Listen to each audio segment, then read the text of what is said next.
Splatoon spin-off? No way! Spin-off. There's some exciting guns here. Oh, look at the colors. Do you think we're gonna get a war?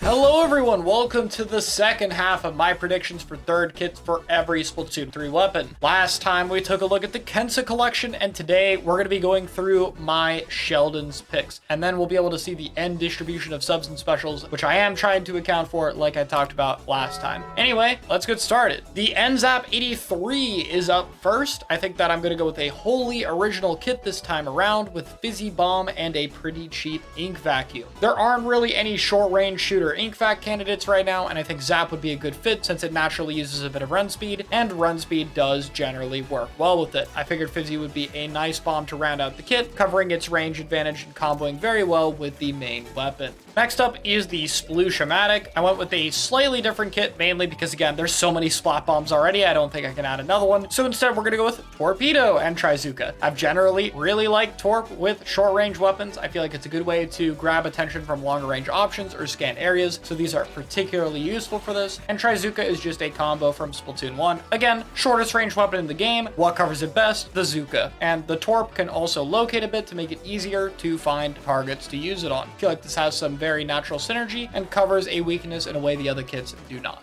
Next up for the semi-automatics is the Holiday Squeezer, and this is going to come with Ink Mine and my personal Zipcaster choice over here. Now, I think Zipcaster could work very well on Squeezer as a potential combo damage tool, but mainly just with the amount of range it has, I feel like the mobility of Caster could enable it to get some very unique angles. Ink Mine is a bit of a departure from its usual bomb and wall, setting up and allowing you to defend space more easily or trap opponents. I feel like this would especially help with its holds, and I gave it a relatively cheap Zipcaster to help with its retake. Up next is the Koro Splat Roller, and I really had a hard time figuring out any way to top the current roller kit, so I decided to go with something completely different, which is Suction Bomb and Reef Slider. Suction Bomb is a very old combo from Splatoon 1, but it's very simply a poking bomb for the weapon, while Reef Slider is a potential way to force itself in or help with a little bit of paint. Definitely less of a stealthy kit and one with a little bit more utility than the current roller. Next up on chargers is the Fresh Swiffer. I have to go with a Kraken reference for sure because I have plans for the Inkjet on another charger, but I think that Kraken also works with it very well as a potential way to stay alive and chase down opponents, while Fizzy Bomb could be a solid new sub-weapon for it. This could allow it to have a bit more ways of moving around, as well as being able to poke behind corners a little bit better. Bamboo, on the other hand, will finally get its iconic Burst Bomb back from Splatoon 1. Obviously has very good synergy with it, but I decided to go with Inkjet for this kit. Burst Inkjet is just way too cool to not be on something in this game, and both of these can work very well with Bamboo. If you do 85 damage, you can either throw a burst or you can pop your jet and try to go for the finishing kill. Both of these cover AoE. It's a very synergistic yet also very aggressive combo for the weapon that I think would be extremely fun and a good departure from the current specials it has, which are just a little bit passive and a little bit of just pop it and watch something happen. This one's a lot more active. However, that's not the only charger I'm giving a burst bomb here, as I'm also going to go with the classic E-Liter 4K. Now, in an ideal world, I'd love to do something like a burst bomb and ink storm. However, with E-Liter in the current power spot it's in, I think the only way it gets away with having a burst bomb is if its kit is a little bit more close range favored. And so I tried to think what special I could give it that would be fair while still having some other utility, and I landed on Ultra Stamp, mainly just because the throw mode can work. So you could burst bomb people and then use your stamp and either throw it or rush mode to try to defend yourself, but unlike its current Kraken one, if you're just at a distance, you can just pop it and throw it at somebody. Simple as that. Another way to get people off you, but also something you can totally use like a normal long distance special with how they've changed it. It would also be a little bit cheaper than the Wave and Kraken at 200p, and I think this kit would work. My idea is definitely a more aggressive E-Liter, and I think that Burst Bomb generally is pretty fun with it, and in terms of Splatoon 1 references, it's really the big thing we're missing here. So I'd personally like to see it, even if it means a special like this that's a little more situational. I think it'd be worth it for how fun it is, and you can always just pick the vanilla E-Liter for your general situations.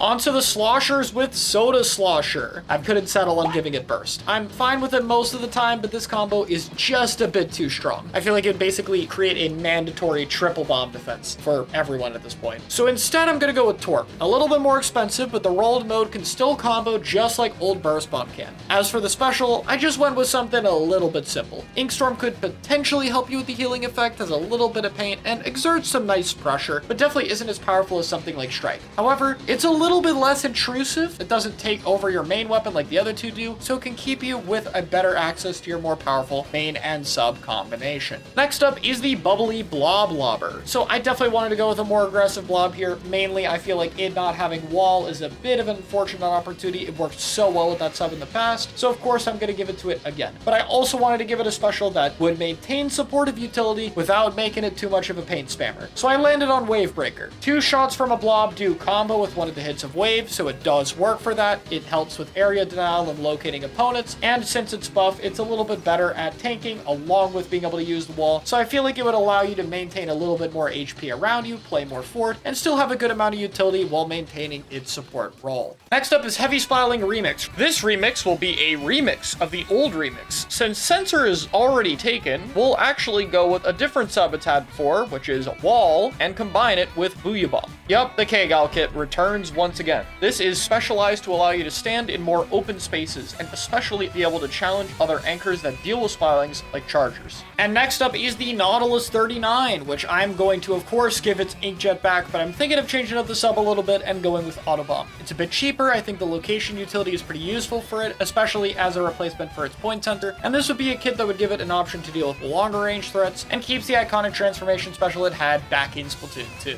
Next up is the colorful Clash Blaster. I just went with Fizzy and Reef Slider here. Both of these help the weapon get in more easily or can combo with it, including the sub and special comboing together. It allows for more aggressive plays while still having flexibility if you need to focus on paint or poking. Range, on the other hand, I will give the Grim kit since I believe it'll be more fair with the burst bomb nerfs in this game. However, I think the only way to really balance it is to make it 210, which alongside the 10 missile cooldown will make it that it's extremely rare you get your special. In exchange, you get that powerful long-range burst bomb combo that range has been missing. I did debate this a lot because of S-Blast's existence, but I believe this weapon would in fact play differently enough, especially with a very different special weapon, to where I feel both could work. Next up is one of my favorite kits here. This is the Permanent Ink Brush. Originally, for this kind of concept, I would have gone with Kraken, but since Octobrush got it, I wanted to be a little bit more creative here. I really am a fan of Torp. Like I talked about before, with short-range weapons, it can help a little bit when getting in. But with Ink Brush, it serves a bit of a dual utility if you get behind people, which is oftentimes the main goal of this weapon. You now have a really good angle to throw Torp and force people to turn around and deal with you. In exchange, we'll mess with the roll a bit and give it Tacticooler. I made sure it's 190p, so it is still pretty cheap to get the special, but this is very similar to the Perma Brush of Splatoon 2, where I think it would also have to manage being able to get a Tacticooler for its team. Would that work well with Brush in this game? It's kind of hard to say, but I do think it would be interesting, and it's pretty much impossible to one-up the aggressive potential of the Ink Brush Nouveau if Kraken's already taken. Next up for the dualies, we have the Gray Tetra Dualies, which will be getting the kit Inkbrush would have wanted with Torpedo and Kraken. I feel like we're giving out a lot of Torp weapons in this update, and yeah, we kind of are, because Torp is going from one of the least distributed subs to one of the highest, since I am prioritizing bombs a little bit here. But Torp on Tetra just makes way too much sense. Again, it's a weapon that grabs people's attention all the time, and so having a method to help work with that is really important. Kraken is also very interesting for this. Its effect isn't as immediate as something like Reef Sliders. However, it allows you to live and stay behind enemy lines even longer. This is a Tetra that's really meant to enable going on off angles, pulling attention, and constantly being in the enemy's face by forcing them to have to deal with you more often than the original kit. Next up, the Recyclebrella Mach 3 will also be getting the Grim kit here with Burst Bomb and Tentamissiles. Burst Bomb had to go on either Brella or Recycle for its damage capabilities, but I figure it made a little bit more sense to lean into it with Recycle with how aggressive that weapon's trying to be, and while its first two kits currently cover a special that works great near it, I figured Missiles would be a nice one to use from a distance. Compared to Grim, this would play very differently since the paint output and lower points for specials would allow you to get a decent amount of missiles, giving you a way to use them to help displace opponents while you go in with your shield and utilize your burst combos to really enhance this weapon as a fighting and slaying option. And that leaves just the Wasabi Decapitator here. I'm going to go with Auto Bomb and Triple Splashdown. Nothing crazy here. I think a location sub would be a little bit of different utility while it's still, of course, manages to be a bomb. As for triple splashdown, decav does do 40 damage on its horizontal as a nice combo from it, and the dash slash could potentially allow you to set it up in more interesting ways. So I think this could have some interesting utility as a more aggressive version of the old kit, with the main trade-off being a much lower points for special. And that's my Sheldon's picks. As I've alluded to before, let's talk about the new distribution. The specials now range from 11 to 9 per weapon, depending on what they are, with some of the more important specials in the game like Cooler and Crab being on 11 weapons, while sub-weapons range from 15 to 11, with Splat Bomb no longer being alone at the top, but joined by a lot of its other fellow bombs. Overall, this was a pretty interesting thought experiment. Trying not to overlap too much with other kits, have even distribution, and create things that seem somewhat realistic is a very difficult thing to balance, and these are of course just my ideas. I'm very interested to see what you have in the comments below, and I will see you all next time.